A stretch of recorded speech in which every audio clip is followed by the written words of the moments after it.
శ్రీరామాయ నమః. శ్రీమతే రామానుజాయ నమః. భద్రాచల క్షేత్రంలో జ్యేష్ఠమాసాన్ని పురస్కరించుకుని జ్యేష్ఠాభిషేక కార్యక్రమాన్ని నిర్వహించడం జరిగింది. మనకి శ్రీకృష్ణ సంహిత అని పాంచరాత్రాగమంలో ఉన్నటువంటి సంహిత తెలియజేస్తోంది.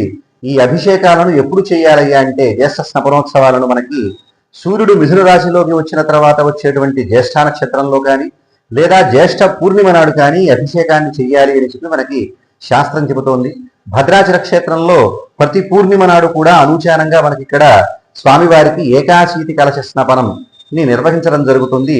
ఏకాశీతి అంటే 81 కలశాలు. ఈ 81 కలశాలతో ఈనాడు స్వామివారికి అభిషేకం చేస్తారు. దీనికి పూర్వరకంగా నిన్నటి రోజున స్వామివారికి అంకురారోపణాది కార్యక్రమాలన్నీ కూడా ఉత్సవాంగంగా నిర్వహించడం జరిగింది.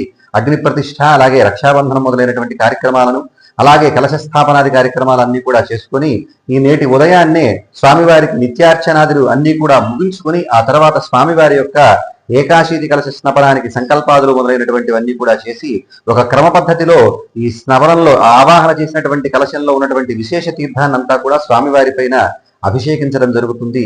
తర్వాత ప్రధాన కలశాన్ని మూలమూర్తుల దగ్గర ఉంచి ఆ తర్వాత అక్కడి నుంచి మళ్ళా తీసుకువచ్చి ప్రధాన కలశంలో ఉన్నటువంటి జలాన్ని కూడా ఉత్సవమూర్తుల పైన అభిషేకించడం జరుగుతుంది. ఎవరైతే ఇలా జరిగేటువంటి ఏకాశీతి కలశ స్నపనాన్ని దర్శిస్తారో లేకపోతే ఈ ఇక్కడ వాడినటువంటి తీర్థాన్ని కానీ మంజరి అంటే పసుపును ధరిస్తారో వారికి సకల శుభాలు కలుగుతాయని మనకి ఆగమశాస్త్రం తెలియజేస్తోంది. అంతేకాకుండా ఎవరైతే ఈ కార్యక్రమాన్ని నిర్వహిస్తారో వారికి సకలాభిష్ట సిద్ధి కలుగుతుంది అని మనకి నారదీయ సంహిత అనేటువంటి గ్రంథం తెలియజేస్తోంది. అటువంటి దివ్యమైనటువంటి అభిషేకం మనకి ఈనాడు భద్రాచల క్షేత్రంలో నిర్వహించడం జరిగింది.